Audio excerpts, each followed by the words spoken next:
Next on stage we have Gabby, who will be talking about her personal experience with mental health. Someone once said, "Do not judge my story based on the chapter you walked in on." The story I'm going to be sharing today is a story of not only sadness, grief, and pain, but a story of courage, bravery, and love. This is my story. I'm here today to talk about one of the longest relationships I've had in my life, and that being the relationship with my mental health. And like many relationships, it has definitely come with its ups and downs. I had an incredible childhood with loving parents, amazing friends, and a beautiful perception of the world. I was very fortunate in that sense. However, this all started to go downhill as soon as the ever so dreaded social shift came in the transition of going to high school. This is where my mental health issues began to arise. Like many, I suffered and dealt with bullying, which created great insecurity in not only myself as a person, but an insecurity of people in general. Because if they were my friends and they treated me like this, then what would people that didn't like me say? However, being the strong-willed and outspoken person I am, I changed that and left. And after grade 7, my life was back on track. I was ready to conquer the world with my new friends and my new outlook and perspective on life. This is one of many parts in the story where tragedy strikes. I received a phone call on the 4th of November 2016, a day I will never forget. The phone call was from my best friend. She was crying. I asked what's wrong. She had then given me the news that I had never imagined coming out of her mouth. She told me that a friend of ours that we'd gone to school with had attempted suicide. I immediately hung up the phone and went into a state of rage, just constantly asking myself questions over and over again.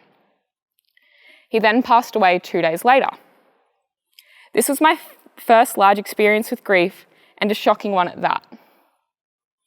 I blamed myself, I blamed others, I blamed everyone. I was 13 at the time. This was the first time my heart had ever been broken.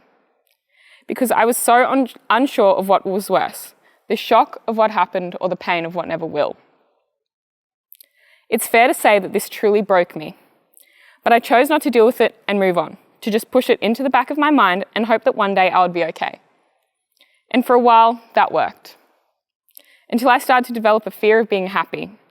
I was so scared that if I became happy again, something horrific would happen and I would have the exact same feeling of heartbreak and grief all over again.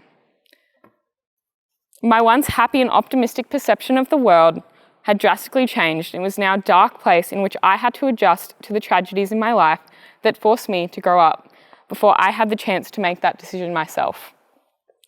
This caused me to have panic attacks almost every single day in which someone could make the smallest comment about my eyebrows being too dark or my hair looking a little messy. That was all it took for me to spiral out of control and end up fainting on the floor of my classroom in front of everyone. I refused to get out of bed, and this is when my family finally knew something wasn't right.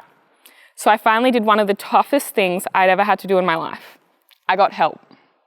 I did it. I got help in December of 2017. After over a year of fighting the battle that belonged in my head, I got help. And I won that battle with the help of people at Headspace and my loving family and friends, and the willingness and need not to feel the way I did. My anxiety and grief is something that I will always carry with me, but it's something I now embrace and fight through every day. But I now have the courage to do that because I truly believe that if I didn't get help, this story would not have the same ending. Thank you, and I hope that your story, like mine, has the happy ending it deserves.